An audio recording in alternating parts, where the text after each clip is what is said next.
Vê nessa manhã tão linda, vê como é bonita a vida, vê a esperança ainda, vê as nuvens vão passando, vê um novo céu se abrindo, vê o sol iluminando por onde nós vamos indo. Bom dia, Gramado!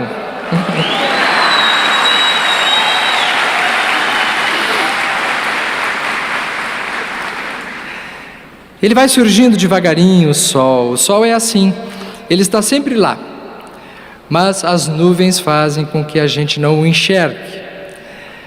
O mais importante é que a gente consiga, na nossa existência, se dar conta que esta experiência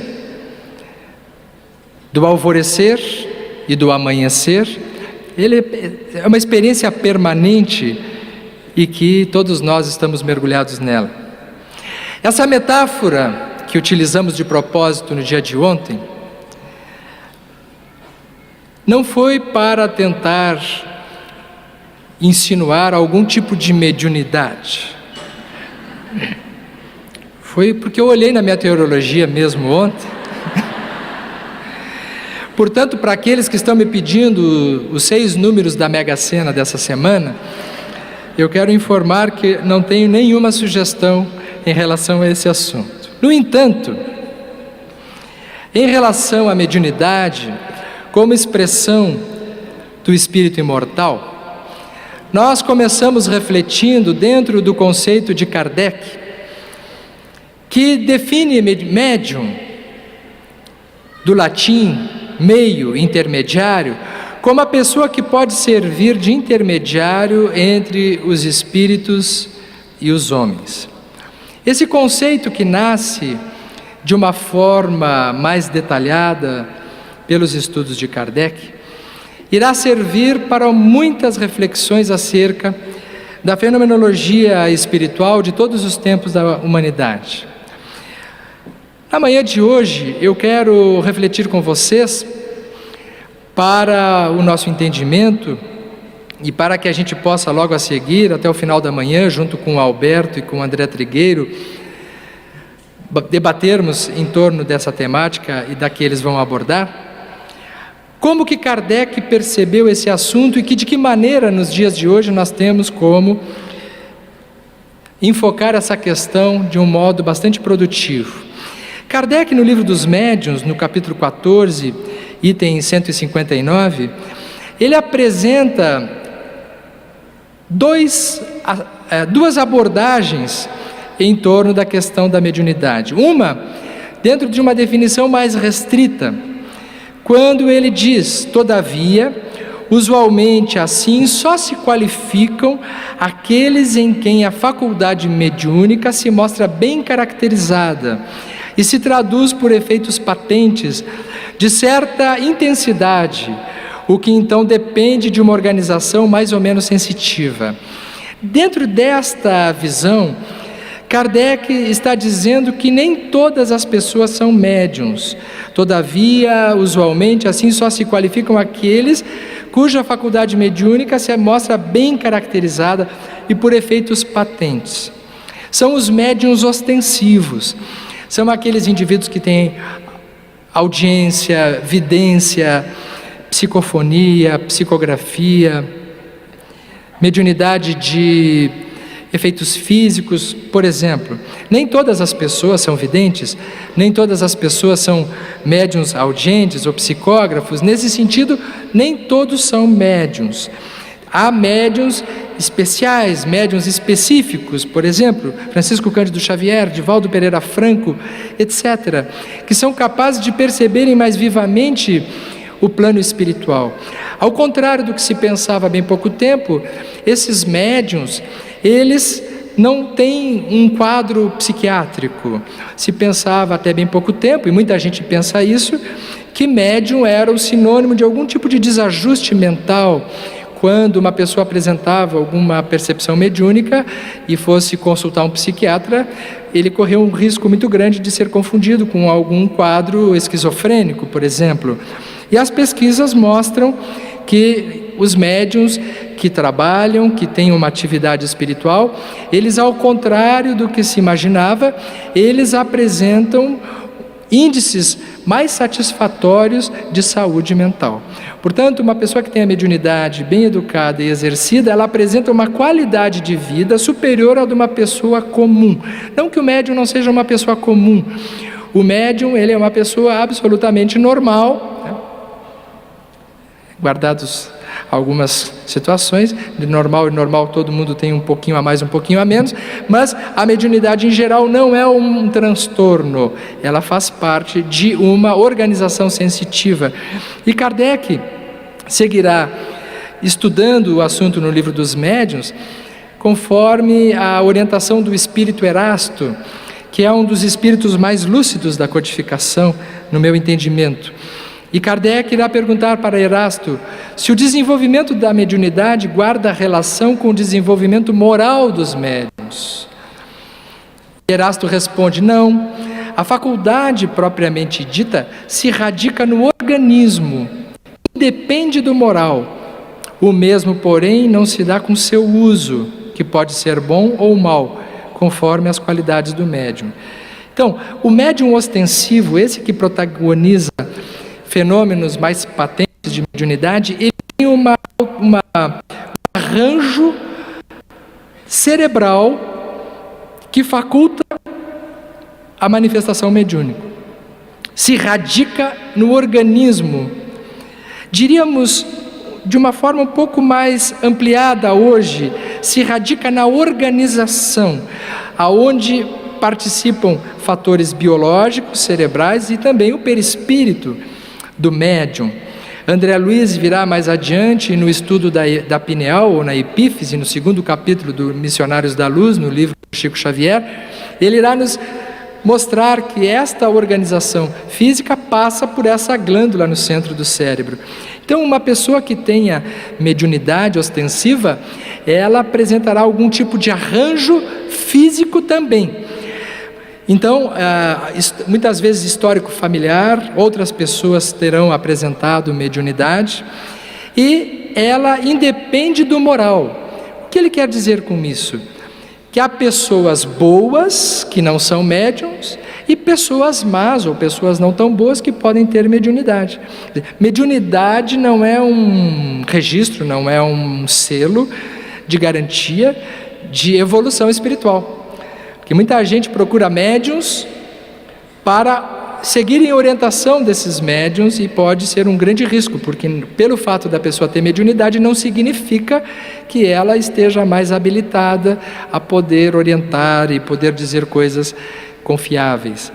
É assim que na evolução a mediunidade ela sofre o seu impacto à medida que a pessoa vai se melhorando. Uma mediunidade bem orientada por uma pessoa que tem um compromisso de desenvolvimento moral, ela provavelmente será uma mediunidade mais equilibrada. Então, a mediunidade no Espiritismo, ela só tem fundamentação ética à medida que ela é uma mediunidade evangelizada. Mas pessoas que trabalharão como médiuns, elas protagonizarão fenômenos independente dos esforços que tenham em relação ao seu desenvolvimento moral. Mas a nossa ênfase hoje para a nossa reflexão é de um conceito de mediunidade mais ampla, como expressão do espírito imortal, conforme a sugestão do tema. E diz Kardec no mesmo capítulo do Livro dos Médiuns, dentro de uma definição mais ampla, que todo aquele que sente, num grau qualquer, a influência dos espíritos, é por esse fato médium. Essa faculdade é inerente ao homem, pode, dizer-se que todos são mais ou menos médiuns. Se naquele conceito anterior, Kardec diz assim, se pode chamar de médiuns mais ostensivos aqueles que protagonizam fenômenos, por um outro lado, toda pessoa que percebe em qualquer grau a influência dos espíritos é por esse fato médium. Portanto, neste conceito, dentro desta definição, todos nós somos médiuns. Por quê? Porque todos nós temos a possibilidade de captarmos pensamentos e ondas mentais, impressões sensitivas, emoções dos espíritos. Todos nós. Ele pergunta no Livro dos Espíritos, na questão 460, temos pensamentos que nos são próprios e outros que nos são sugeridos? Isso é uma questão tão curiosa, porque às vezes nós estamos pensando e nós achamos que aquele pensamento é nosso. Então Kardec pergunta, nós temos pensamentos que são próprios e outros que nos são sugeridos? E os espíritos respondem, vossa alma é um espírito que pensa. Não deixeis de considerar que vários pensamentos vos ocorrem ao mesmo tempo, sobre um mesmo assunto, e que muitas vezes eles são contraditórios entre si. Pois bem, neles há sempre um pouco de vós e um pouco de nós. E aqui o assunto começa a ficar bastante instigante, porque ele está dizendo que esses pensamentos e essas emoções que nós temos na maior parte do tempo são nossas, mas não são só nossas. Elas têm um pouco deles e um pouco de nós. E a reflexão que nos chega nos dias de hoje é que, mais do que no tempo de Kardec, esta dinâmica de intercâmbio de pensamentos no nosso psiquismo atual, ele é muito mais vigoroso, ele é muito mais significativo do que no tempo de Kardec. Eu arriscaria dizer hoje, e isso é uma opinião pessoal, mas baseado no que nós temos estudado, atendendo as pessoas, labutando no movimento espírita e estudando as obras de Kardec, de André Luiz e de todos os colaboradores, seríamos capazes de afirmar que nunca nós tivemos tantos pensamentos que não são nossos fazendo parte da dinâmica da nossa mente. Querem um exemplo disso? Neste momento, nesse número de pessoas que estão aqui, muitos de vocês provavelmente já receberam algum tipo de mensagem pelo WhatsApp, ou pelo Messenger, ou pelo Viber, ou pelo próprio canal de mensagens privada do telefone. Nós estamos todos conectados com algo ou com alguém fora de nós, longe de nós. Significa o quê? Que o pensamento que está sendo apresentado para vocês nesse momento, ele está sendo interrompido a todo momento pelas mensagens que entram através do celular. O que é um instrumento de captação e de facilitação de comunicação com o mundo, tem sido atualmente uma das grandes causas da perda do foco da nossa concentração. Tem sido uma das grandes causas do déficit da nossa atenção. Nós temos uma atenção dividida. E mesmo que a gente pense que esteja focado no mesmo canal, no momento que nós estamos, como agora, prestando atenção, nós estamos provavelmente com uma pequena percentagem de atenção aqui. Porque ao saber que temos estímulos chegando a todo momento de outras fontes, a nossa atenção ela se divide, ela se fragmenta, e por conta disso nós estamos sendo influenciados por pensamentos e por informações que não são exatamente aquelas que nós temos dentro de nós. Da mesma forma que nós estamos sendo influenciados permanentemente por estas mensagens que nos chegam a todo momento do mundo além de nós, também assim, sob o ponto de vista do pensamento e das ondas mentais, nós recebemos permanentemente também WhatsApps mentais, mensagens mentais, que nos tiram do nosso centramento. É muito difícil nos dias que nós vivemos conseguirmos manter o foco de centramento e conseguirmos prestar a atenção naquilo que é efetivamente nosso, o que seja realmente um pensamento da natureza intrínseca. Deste modo, há uma nova modalidade de obsessão para os nossos dias, que é a obsessão pelo WhatsApp. Não é? A obsessão pelo WhatsApp.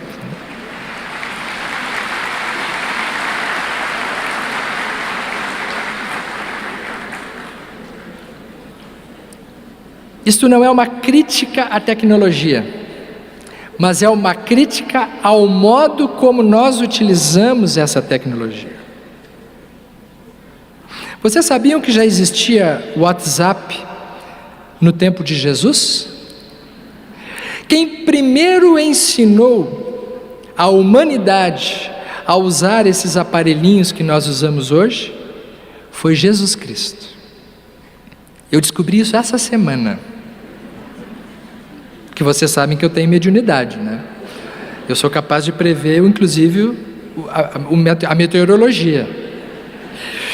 E Jesus tem uma passagem dele que nos fala claramente em como nós devemos utilizar o WhatsApp. Vocês são desconfiados? Então, quem está dormindo agora, por favor, acorde, que vai começar a palestra.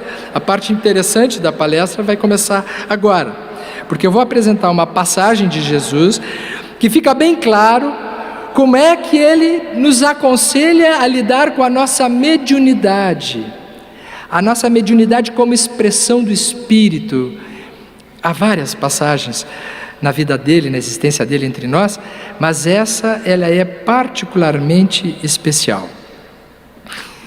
Enquanto ele falava às turbas, eis que a mãe e os irmãos dele estavam de pé, do lado de fora, procurando falar com ele. Alguém, porém, lhe disse: eis que tua mãe e teus irmãos estão de pé, do lado de fora, procurando falar contigo. Em resposta, disse ao que lhe falava: quem é minha mãe? Quem são meus irmãos? E estendendo sua mão sobre os seus discípulos, disse: eis a minha mãe e os meus irmãos, pois todo aquele que fizer a vontade do meu Pai que está nos céus, esse é meu irmão, irmã e mãe. Vamos refletir. Ele estava falando às turbas. Ele estava focado num assunto com aqueles que estavam fisicamente presentes na frente dele. A mãe e os irmãos, vejam só, não eram pessoas estranhas, eram pessoas chegadas a ele, né? Estavam de pé do lado de fora procurando falar com ele. É o WhatsApp, não é? Podemos fazer uma analogia. É um sinal que está chamando. E alguém lhe diz: eis que a tua mãe e os teus irmãos estão de pé procurando falar contigo. É uma mensagem. É um telefone tocando, é alguém de fora dando sinal, dizendo: interrompe a tua atenção, desvia o teu foco daquilo que tu estás fazendo e dá atenção para esses que estão te chamando. Claro que é uma metáfora, mas isso pode ser hoje perfeitamente um aparelho celular nos chamando. Nesse momento em que eu estou falando aqui, pode ter alguém chamando. Qual é a postura de Jesus? Quem é minha mãe? Quem são meus irmãos? E estendendo a mão sobre os seus discípulos, disse: eis a minha mãe e os meus irmãos. Ele está nos ensinando que quando nós estivermos num lugar, nós temos que estar 100% naquele lugar. Ele está nos ensinando que quando nós estamos com algumas pessoas,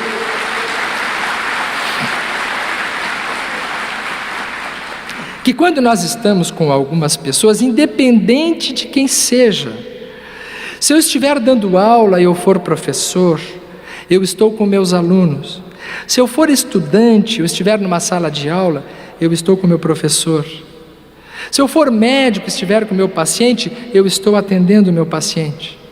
Se eu estiver num congresso em Gramado, domingo de manhã, num belo dia de sol, com um palestrante falando sobre mediunidade, eu estou ouvindo o palestrante, dando toda a minha atenção para ele. E estes chamamentos externos, eles devem merecer a nossa atenção no momento seguinte, não durante o momento em que nós estamos focados e concentrados naquilo que nós estamos fazendo.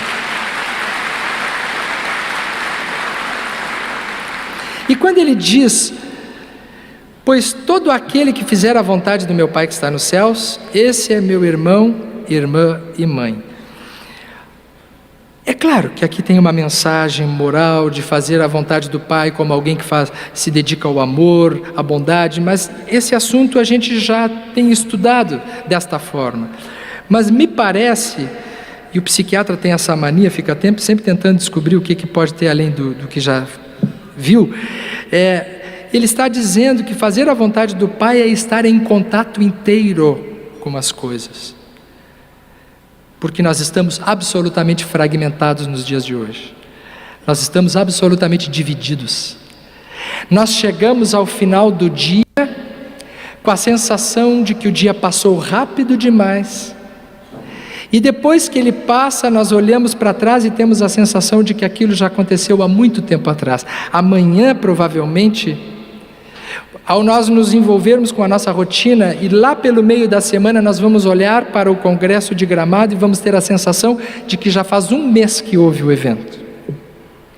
Isso pode ter alguma relação quântica, movimentações de energia, eu não sei, não é a minha área. Mas o que eu posso dizer para vocês como terapeuta, como quem estuda a mente humana, é que nós estamos focados em muitas coisas. Isso nos dá uma superficialidade na nossa atenção. E, portanto, nós ficamos com poucos registros consistentes das coisas que nós participamos. Seria preferível que nós tivéssemos menos coisas e dessemos mais atenção a essas poucas coisas do que às várias coisas que nós nos envolvemos, atendemos superficialmente e saímos pouco focados, com poucos registros e com uma atenção dividida em relação a essas mesmas questões. O que isso tem a ver com mediunidade? Significa, amigos, que nós estamos sujeitos a ondas mentais de dispersão. Nós estamos capturando pensamentos diversos de várias fontes. É a televisão ligada, é o WhatsApp entrando, é a comunicação simultânea de vários assuntos. Esta dispersão, essa falta de centramento, essa falta de concentração, essa falta de foco, tem feito com que a nossa mediunidade natural seja como se fossem antenas ligadas em todas as direções, em todos os momentos, fazendo com que a gente perca a nossa própria noção de identidade. Um dos sintomas que mais chama a atenção no atendimento das pessoas que conhecemos no dia a dia, inclusive em nós mesmos, é de que às vezes nós não sabemos mais quais são os nossos próprios pensamentos, quais são as nossas emoções, ficamos envolvidos e tomados por uma série de possibilidades de pensamentos e não temos muita capacidade de discernir o que é nosso, quem somos nós, aonde estamos e para onde vamos. Esse é um primeiro aspecto da mediunidade como expressão do espírito imortal que eu gostaria de trazer para a reflexão desta manhã de domingo. E a segunda é de uma outra passagem de Jesus também, porque essa primeira diz respeito a influências externas que nós damos passagem a todo momento de forma indiscriminada. E uma segunda, de natureza interior, quando nós não cuidamos das nossas emoções. É no capítulo 5 de Mateus, versículo de 43 a 46, quando Jesus disse assim: ouvistes o que foi dito, amarás o teu próximo e odiarás o teu inimigo. Eu, porém, vos digo, amai vossos inimigos, e orai pelos que vos perseguem, para que vos torneis filhos do vosso Pai que está nos céus. Já que seu sol desponta sobre maus e bons, e cai chuva sobre justos e injustos, pois se amais os que vos amam, que recompensa tendes? Nós sempre pensamos em recompensas exteriores. As religiões, em geral, têm esta habilidade de oferecer ao ser humano algum tipo de recompensa exterior. Mas a recompensa que Jesus está nos assinalando aqui é de duas naturezas. Uma é uma recompensa espiritual, evolutiva, que irá facultar a pessoa que ama e que consegue ultrapassar os limites do ódio, uma recompensa de evolução moral e fazendo com que o espírito atinja o objetivo da sua encarnação na Terra. A verdade é que Jesus anunciava a imortalidade e ele nos sinalizava que aqueles que conseguem ultrapassar os limites do ego terão, por conta da vida futura, da vida espiritual, um desfecho muito melhor na desencarnação do que aqueles que conservam os ódios, as mágoas, os ressentimentos, conforme vimos ontem na nossa história que André Luiz nos conta no livro Ação e Reação. Mas nos parece também que Jesus está mostrando que existe uma recompensa que não é para depois da morte. É uma recompensa imediata para aquele que consegue administrar os seus pensamentos e os seus sentimentos em relação a tudo aquilo que se passa na sua vida no relacionamento com os outros.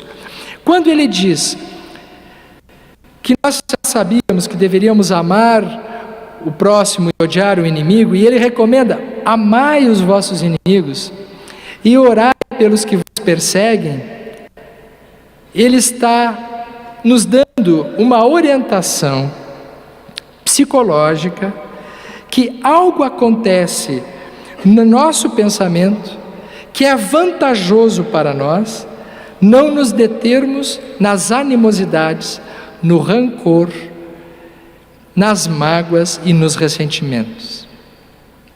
E como psicoterapeuta, nós observamos que todas as vezes que uma pessoa não consegue parar de pensar numa outra pessoa que lhe fez mal, ou com a qual ela se incomodou, ela perde a propriedade dos seus próprios pensamentos.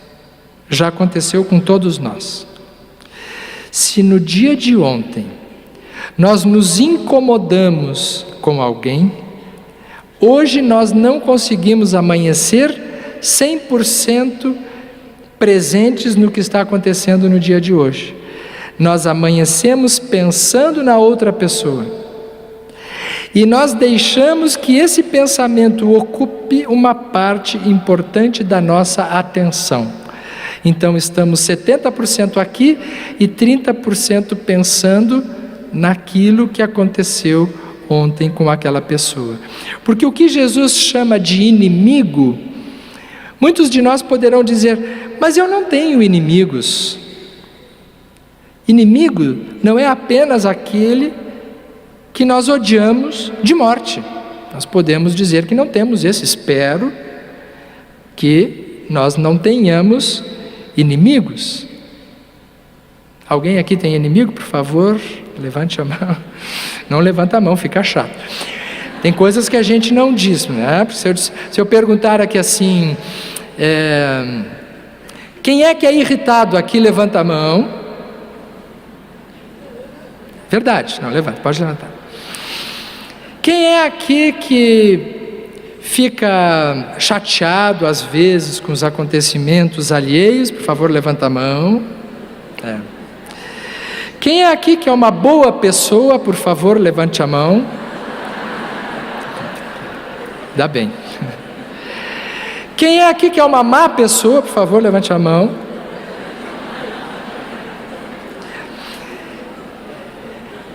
Quem é aqui que é humilde? Levante a mão.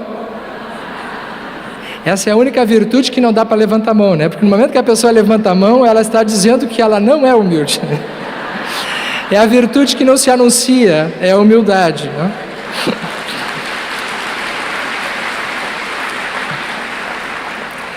Quem é aqui que é invejoso? Levanta a mão. Ai, ai, ai. Esta é uma falha moral, é o defeito moral envergonhado, né? Conforme diz o historiador Leandro Carnal, ele diz que existem emoções que são envergonhantes, que a gente não se confessa. Eu gosto muito da etimologia das palavras. Inveja significa invidia ou invedere, significa não ver. Portanto, se eu perguntar para vocês assim, quem aqui se conhece totalmente? Vocês não vão levantar a mão. Significa que tem uma parte de vocês e de mim também que a gente não vê dentro de nós, certo? Sim, isso significa inveja. Então todos nós temos dentro de nós inveja, porque nós não vemos determinadas coisas. E ao nós não vermos determinadas coisas e características dentro de nós, nós invejamos em relação aos outros. Por isso que o ser humano ele é muito sujeito a comparações. E é por isso, portanto, voltando ao ponto que nós queremos abordar, que nós temos sim inimigos. Inimigos significam aquelas pessoas que por um motivo ou por outro nos desagradam. São aquelas pessoas que nos roubam dos nossos próprios pensamentos.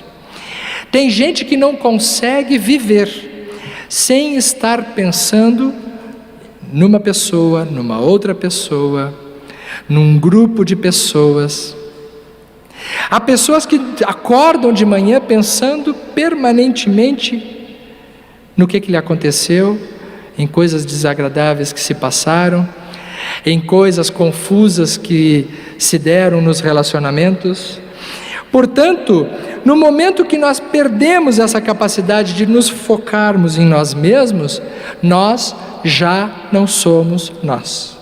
Nós somos nós e os outros. Existe um monte de pessoas fazendo parte do nosso pensamento.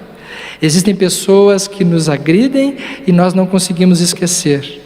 Existem pessoas que nos fazem mal e nós não conseguimos esquecer. Existem pessoas que nós achamos que devem seguir do jeito que nós julgamos a melhor maneira de viver e elas não seguem. Nós continuamos pensando nela. Então, esses pensamentos ligados aos outros estão permanentemente entrando na nossa mente, na nossa onda mental, fazendo com que a gente perca a capacidade de estar em paz com os próprios pensamentos. Era por esse motivo que Jesus dizia: orai e vigiai. Orai por todos, orai por vós e vigiai os próprios pensamentos. Vigiar os próprios pensamentos é um dos exercícios mediúnicos mais importantes na atividade da nossa vida. Há quem pense que desenvolvimento mediúnico ele é feito eminentemente na casa espírita. A educação mediúnica ela é feita predominantemente dentro da casa do nosso pensamento e das nossas emoções. Um exercício para a mediunidade como expressão do espírito integral, sem dúvida alguma, é aquele que nós devemos fazer todos os dias, ao olharmos para nós e dizermos assim: em quem eu estou pensando tanto? No que eu demoro os meus pensamentos mais do que eu devia? O que tira a minha concentração? Quem tira a minha concentração? O que é capaz de tirar a minha paz?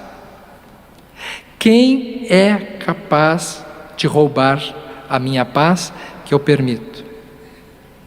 Esses são os WhatsApps pelo pensamento. Há pessoas que dizem assim: mas eu não consigo parar de pensar naquilo que me aconteceu. É uma perturbação da capacidade do indivíduo gerenciar os próprios pensamentos. É por isso que Jesus dizia assim: amai os vossos inimigos. Porque no amor de Jesus existe essa prerrogativa: não te ocupa do que os outros fizeram contigo.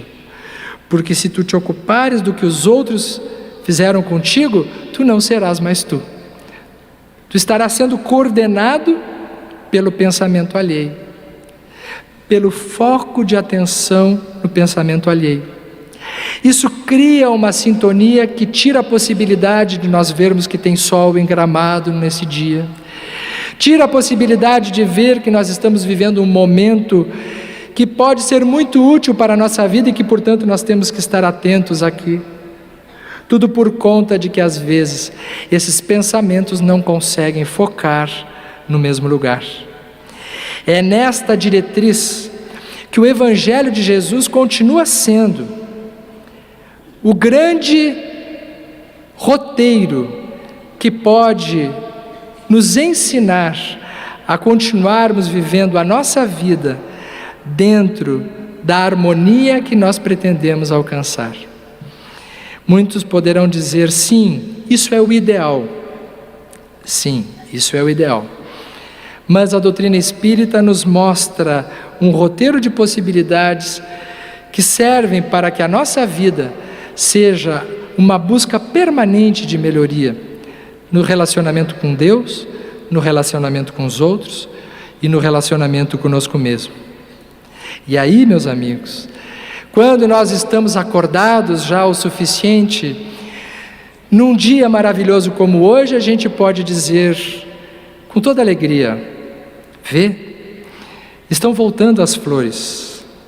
Vê, nessa manhã tão linda, vê como é bonita a vida. Vê, há esperança ainda. Vê, as nuvens vão passando. Vê, um novo céu se abrindo. Vê o sol iluminando por onde nós vamos indo. É dessa forma que, nesta perspectiva de conseguir ver com a lucidez de quem enxerga, nós teremos condições de nos sentirmos mais felizes na caminhada da nossa existência. Madre Teresa Calcutá, com uma beleza ímpar, sem precedentes, um dia nos mostrou que nesse relacionamento com a vida e com os outros, alguns códigos morais e éticos evolutivos nos são interessantes de serem respeitados. E ela, para concluirmos a nossa fala, nos orienta com muita beleza, que às vezes, nesses relacionamentos, as pessoas são egoístas, ilógicas e insensatas. E ela nos diz: perdoe-as mesmo assim. Mas se você é gentil, os outros poderão acusá-lo de egoísta e de interesseiro. Seja gentil mesmo assim. Se você é um vencedor, você terá alguns falsos amigos e muitos inimigos verdadeiros. Vença mesmo assim. Se você é honesto, se você é franco, as pessoas poderão enganá-lo. Seja honesto mesmo assim. O que você demorou anos para construir, alguém pode destruir de uma hora para outra. Construa mesmo assim. Se você é feliz, se você tem paz, as pessoas poderão ter inveja de você. Seja feliz mesmo assim. Dê ao mundo o melhor de você. Porém, isso pode nunca ser o bastante. Dê o melhor de você mesmo assim. E veja você, que ao final das contas, É entre você e Deus. Nunca foi entre você e as outras pessoas. Um forte abraço a todos. Muito obrigado.